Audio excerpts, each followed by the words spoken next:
All right, welcome. Today we're diving into a topic that in some way touches pretty much all of us, cancer.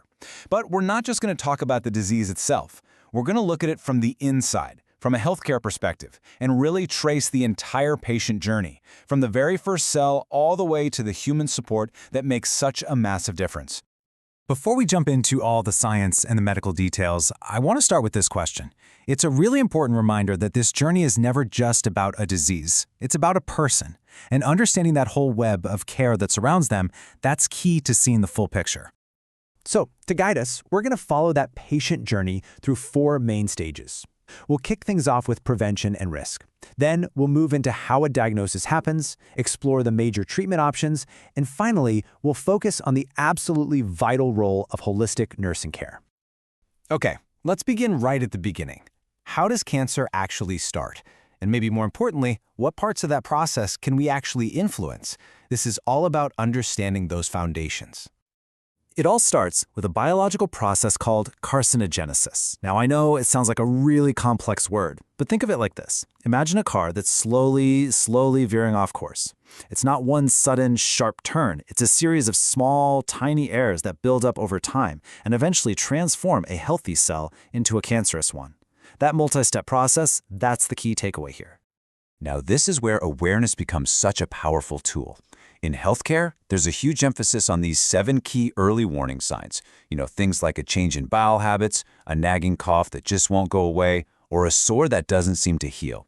Just recognizing these little shifts in your own body is a really critical first line of defense.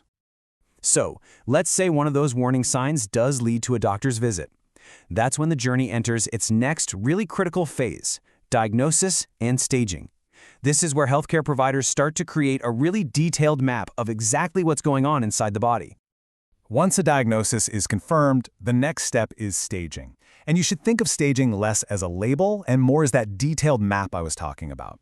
It tells the medical team everything: the size, the location, the spread of the cancer. And all of that information is absolutely essential for creating an effective battle plan. And this right here shows us the most common way that map is created. It's called the TNM system. In that analogy, your cancer's GPS, it is perfect. T stands for the size of the original tumor. N checks if it has spread to nearby lymph nodes. And M looks for metastasis. That's whether it's spread to other parts of the body. And having this universal system is a game changer. It means doctors and researchers all over the world are speaking the same language, which lets them collaborate and improve treatments for everyone. Okay, so with that detailed map in hand, the focus naturally shifts to the fight.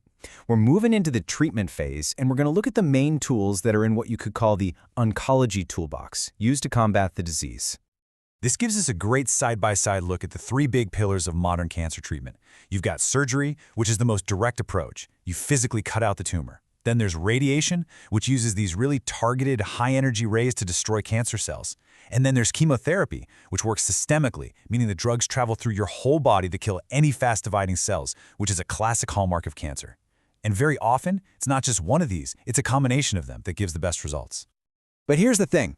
Attacking the disease with all these powerful tools, well, that's only half the story. The patient's experience goes so far beyond the operating room or the chemotherapy chair. And that brings us to our final and honestly one of the most crucial sections: holistic nursing care. This is where the focus really pivots from just treating the disease to caring for the entire person. Their physical comfort, their emotional state, their psychological well-being, all of it. This chart does a really good job of showing what holistic care actually means in practice. See, it's not just one thing. It's this whole combination of managing symptoms, making sure nutrition is right, providing psychological support, and sometimes navigating those really difficult but vital conversations around end-of-life care. And this right here shows how all of those big ideas actually come together in daily practice.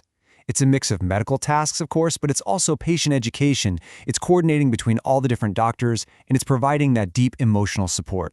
This is truly where the science of medicine meets the art of caring. So we end up right back where we began, with a question.